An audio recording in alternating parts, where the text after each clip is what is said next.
Hello friends, welcome back to Tamil wonders. இந்த வீடியோவில் நாம சில என்ஜினியர்கள் செஞ்சு வச்சிருக்கிற ரொம்பவுமே தரமான சம்பவங்களை பத்தி தான் பார்க்க போறோம். இந்த வீடியோவை பார்த்து முடிச்சதுக்கு அப்புறமா லைக் அண்ட் கமெண்ட் பண்ண மறந்துடாதீங்க.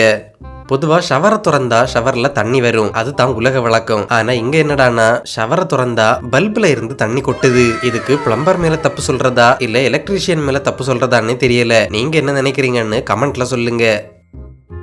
இங்க ஒருத்தர் தன்னோட வீட்டுக்கு புதுசா வாஷ் பேசின் வாங்கி மாட்டியிருக்காரு. பார்க்க ரொம்ப ஸ்டைலிஷா மாடர்னா இருந்த அந்த வாஷ் பேசின்ல பைப்பை திறந்தா தண்ணி நேரா போய் தரையில ஊத்துது. வாஷ் பேஷன்ல இருந்த பைப் தனியா கலண்டு வந்திருக்கு. ஆனா புதுசா பைப் வாங்க மனசு இல்லாம வித்தியாசமா யோசிச்சு பைப் வர்ற இடத்துல பிளாஸ்டிக் பாட்டில சொருகி வச்சிருக்காங்க. ஆனா வேடிக்கை என்னன்னா, நாம முன்னாடி பார்த்த வாஷ் பேஷன் பைப்பை விட இந்த பிளாஸ்டிக் பாட்டில் சூப்பரா ஒர்க் ஆகுது. வீட்டுக்கு கேட் போடுங்கன்னு பொறுப்பை கையில கொடுத்தா அந்த கேட்டை ரோட்ல போடாம மேட்ல போட்டிருக்காங்க. பேஸ்மெண்ட்ல கேட் போட முடியாதுன்னு மேலே இருக்கிற காம்பவுண்ட் சுவத்துல போட்டதால திருட வருபவர்களை அன்போடு வரவேற்கிறோம்னு அந்த கேட் அந்த இடத்துல நின்னுக்கிட்டு இருக்கு. வாஷ் பேசின் வச்சுட்டு டோர் போட்டாங்களா இல்ல டோர் போட்டுட்டு வாஷ் பேசின் வச்சாங்களான்னு தெரியல. ஆனா ஹவுஸ் ஓனர் அந்த டோரை லாக் பண்ண முடியாதுங்கிறது மட்டும் தெளிவா தெரியுது. இங்க என்னடானா வாஷ் பேசினுக்கு பதில் டோருக்கு குறுக்க கிளாசெட்டை கொடுத்து வச்சிருக்காங்க. ஆனா நல்ல வேளையா டோரை ஃபுல்லா ஓபன் பண்ண முடியாதே தவிர மூடி வச்சு பயன்படுத்த முடியும். ஆனா இந்த வீட்டோட ஓனர் எனக்கு பிரைவசியை விட டோர் ஓபன் ஆகுறது தான் முக்கியம்னு டோர்ல ஓட்டை போட்டு விட்டுருக்காரு. படிக்கட்டுக்கு கேட் போடலாம்னு கேட் போட்டு அதுக்கு ஒரு லாக்கும் போட்டிருக்காங்க. ஆனா பிரச்சனை என்னன்னா லாக் பண்ணாலும் கேட் ஓபன் ஆகுது. இந்த டோரை பார்க்கும்போது நார்மலான ஒரு டோர் மாதிரி தான் இருக்கு. ஆனா அவர் டோரை ஓபன் பண்ணும்போது தான் ட்விஸ்டே. இந்த பக்கம் லாக்க போட்டு அந்த பக்கம் டோர் ஓபன் ஆகுறது மாதிரி வச்சிருக்காங்க. ஆனா முன்னாடி பார்த்த லாக் மாதிரி இல்லாம இந்த டோர் லாக்க லாக் பண்ணா டோரை ஓபன் பண்றது கஷ்டம்னு தோணுது. நீங்க என்ன நினைக்கிறீங்கன்னு கமெண்ட்ல சொல்லுங்க. வீட்டுக்கு ஏசி மாட்ட சொன்னா இவர் என்னடானா ரோட்டுக்கு ஏசி மாட்டி விட்டுருக்காரு. எதுலயோ ஃபெயிலியர் வருது. படிக்கட்டு கட்டுறதுல ஃபெயிலியர் வரக்கூடாதான்னு நீங்க நினைக்கலாம். ஆனா ஒரு படிக்கட்டுக்கு மேல இன்னொரு படிக்கட்டு கட்டுற அளவுக்கு மோசமான ஃபெயிலியரை நீங்க எங்கேயுமே பார்த்திருக்க முடியாது. ஏன் ஏஐயால கூட இப்படி ஒரு ஃபெயிலியரை ஜெனரேட் பண்ண முடியாது. அந்த அளவுக்கு மோசமா இருக்கு இந்த ஃபெயிலியர். ரோடு போட வந்த இடத்துல ஸ்டீல் பில்லர் நிக்கிறத பாத்திருக்காங்க. அது அவங்க டிபார்ட்மெண்ட் இல்லங்கிறதால அதை நடு ரோட்ல அப்படியே விட்டு அதை சுத்தி ரோடு போட்டிருக்காங்க. கட்டுமான பணி நடக்கிற இடத்துக்கு பக்கத்துல காங்கிரீட் மிக்ஸ் பண்ண போதுமான இடவசதி இல்லாததால அந்த இடத்துல இருந்து தூரமா கொஞ்சம் மேடான இடத்துல காங்கிரீட் மிக்ஸ் பண்ணி ஓடை மாதிரி ஒரு அமைப்புல அப்படியே கொட்டி டிரான்ஸ்போர்ட் பண்றாங்க.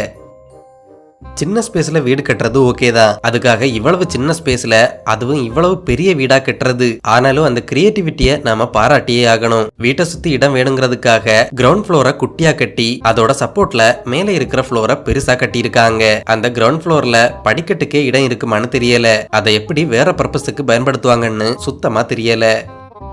பக்க சுவர் கட்ட சொன்னா கோட்டை சுவர் மாதிரி நல்லா உயரமா கட்டினதால பேலன்ஸ் மிஸ் ஆகி பக்கத்து ப்ராப்பர்ட்டியில சரிஞ்சு விழுந்திருக்கு. இப்போ இதை சரி பண்றதுக்காக ஒவ்வொரு செங்கலா உருவிட்டு இருக்காங்க. வீட்டுக்கு ஸ்லைடிங் கேட் போட்டு ரோலருக்கு பதில் ஒரு பக்க காரை வெட்டி கேட்ல மாட்டி விட்டுருக்காங்க. இதுல ஹைலைட் என்னன்னா கார் டோரை ஓபன் பண்ணி உங்களால அந்த பக்கமும் இந்த பக்கமும் போக முடியும். இப்படி ஒரு பில்டிங் டிசைன் பண்ணவரை என்ன சொல்றதுன்னே தெரியல. இந்த படிக்கட்டுல மேல ஏறணும்னா உட்கார்ந்து ஏறது கூட ஈஸி கிடையாது, படுத்துட்டே தான் ஏறணும். அதே டிசைன்ல கட்டின இன்னொரு பில்டிங் தான் இது. அதை கட்டுற தொழிலாளியே பார்க்கோர் பண்ணி தான் கீழே வர்றாரு. இந்த வீட்டுல வயசானவங்க இருந்தா அவங்க நிலைமையை மட்டும் நினைச்சு பாருங்க. நல்ல ராயல் ஃபீல்ட்ல டாய்லெட் கேட்டதுக்கு அரியணை டிசைன்ல கிளாசெட்டை டிசைன் பண்ணி கொடுத்துருக்காங்க. இனி கக்கா போகும்போது கூட கம்பீரமா உட்கார்ந்து போகலாம். இங்க என்னடான்னா கக்கா போற இடத்துல ரைடிங் செட்டப் பண்ணி வச்சிருக்காங்க. அதுவும் ஆன் பண்ணி ரவ் பண்ணா ஃப்ளஷ் ஆகுறது மாதிரி ஒர்க்கிங் கண்டிஷனோட பண்ணி வச்சிருக்காங்க. இந்த பில்டிங்கை பார்க்கும்போது இதுல பைசா நகர சாய்ந்த கோபுரத்தை விட அதிக ஆச்சரியங்கள் இருக்கும் போல இருக்கு. தூண்கள் எல்லாம் ஒரு பக்கமா சாஞ்சிருக்கு, பீம் எல்லாம் இன்னொரு பக்கமா சாஞ்சிருக்கு. ஆனா பில்டிங் நிக்குது. அது நேரா நிக்குதாங்கிறது கூட சரியா தெரியல. அந்த அளவு ஆச்சரியங்களோடையும் மர்மங்களோடையும் கட்டியிருக்காங்க. இந்த கட்டிடத்தை வெறும் 8 அடி அகலத்துல அதே நேரத்துல ரொம்ப நீளமா தேன்கூடு மாதிரி கட்டி வச்சிருக்காங்க. இந்த கட்டிடத்தை ஒரு சுவர் மேல கட்டி வச்சிருக்காங்க. இதுக்கு படிக்கட்டு எங்க இருக்கு, எப்படி ஏறி போவாங்கன்னு கூட சரியா தெரியல. ஆனா பில்டிங் கன் மாதிரி நிக்குது. கட்டிட வேலைகளுக்கு பயன்படுத்துற பெரிய காங்கிரீட் வளையங்களை வண்டியில இருந்து இறக்கும் போது ரொம்ப கவனமா இறக்குவாங்க. நிறைய காசு போட்டு வாங்குற இந்த வளையங்கள் உடையாம இறக்கணும்னா இப்படிதான் பண்ணியாகணும். ஆனா இத பத்தின எந்த கவலையோ எக்ஸ்பீரியன்ஸோ இல்லாதவங்க இப்படிதான் பொறுப்பில்லாம இறக்கி நஷ்டத்தை உருவாக்குவாங்க. மற்ற நாடுகள்ல எல்லாம் உயர் அழுத்த மின்கம்பிகளை கொண்டு போகிறதுக்கான டவர்களை நிறுவ முடியாத இடங்கள்ல கூட ஹெலிகாப்டரை பயன்படுத்தியாவது வைக்கிறாங்க.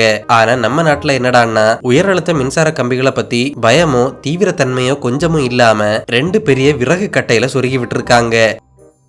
இப்பவோ அப்பவோன்னு இழுத்துட்டு இருக்கிற இந்த வீட்டை நல்லா இழுத்து கட்டி இருக்காங்க.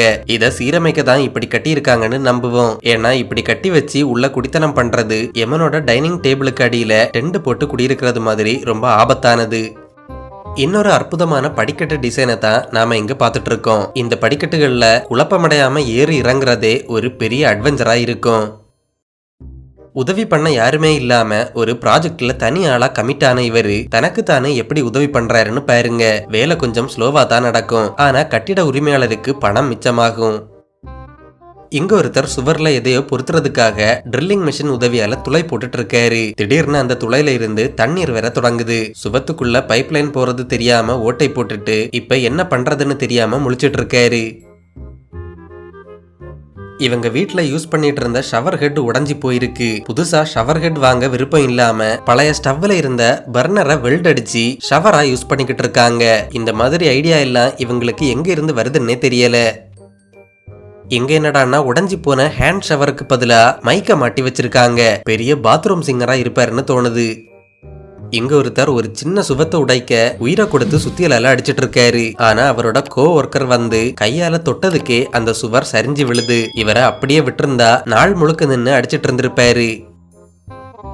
புதுசா கட்டுற வீட்டுல டாய்லெட் சீட் வைக்க சொன்னதுக்கு ஒரு டாய்லெட்ல 2 சீட்டு வச்சு அதுல ஒன்ன டோருக்கு நேர் கீழே வச்சு விட்டுருக்காங்க. பக்கத்து ரூமுக்கு வாங்கினத எக்ஸ்ட்ராவா இருக்குன்னு தப்பா நினைச்சு சும்மா தானே இருக்கு எங்கேயாவது வச்சு விடுவோம்னு வச்சிருக்காங்களா இல்ல ஓனர் காசு தரல அதனால அவன் டோரை திறந்த உடனே விழுந்து சாகணும்னு வச்சிருக்காங்களான்னு தான் சரியா தெரியல.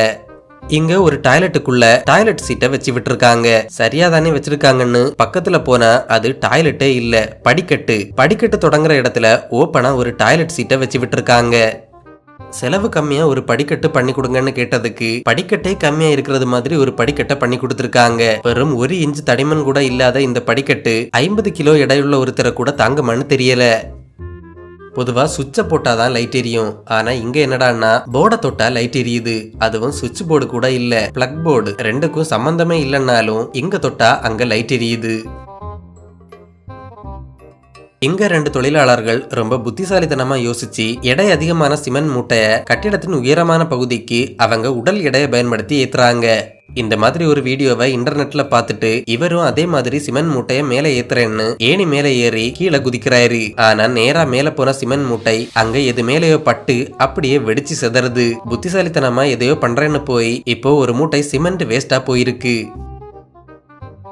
இங்க ரோடு போட வந்தவங்க பிஸியா நின்னு ரோடு போடும்போது ஒருத்தர் மட்டும் ஓரமா படுத்து தூங்கிட்டு இருக்காரு. அவங்களும் அவரை அப்படியே விட்டு அவரை சுத்தி ரோடு போட்டுட்டு இருக்காங்க. இவர் இங்க காங்கிரீட் தரை போடுறாரா இல்ல காங்கிரீட்டை கொட்டி அதுல நீச்சல் அடிக்க போறாரான்னு கமெண்ட்ல சொல்லுங்க.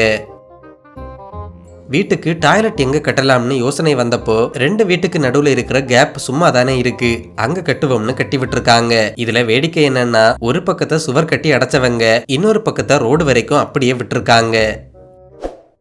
ஓகே ஃப்ரெண்ட்ஸ், இதோட இந்த வீடியோ முடியுது. இந்த வீடியோல எந்த பார்ட் உங்களுக்கு ரொம்பவும் பிடிச்சிருந்ததுன்னு கமெண்ட் மூலமா சொல்லுங்க. இந்த வீடியோ உங்களுக்கு பிடிச்சிருந்தா லைக் அண்ட் ஷேர் பண்ணுங்க. இன்னும் இதே மாதிரியான வீடியோக்களுக்கு தமிழ் ஒண்டர்ஸ் சேனலை சப்ஸ்கிரைப் பண்ணுங்க.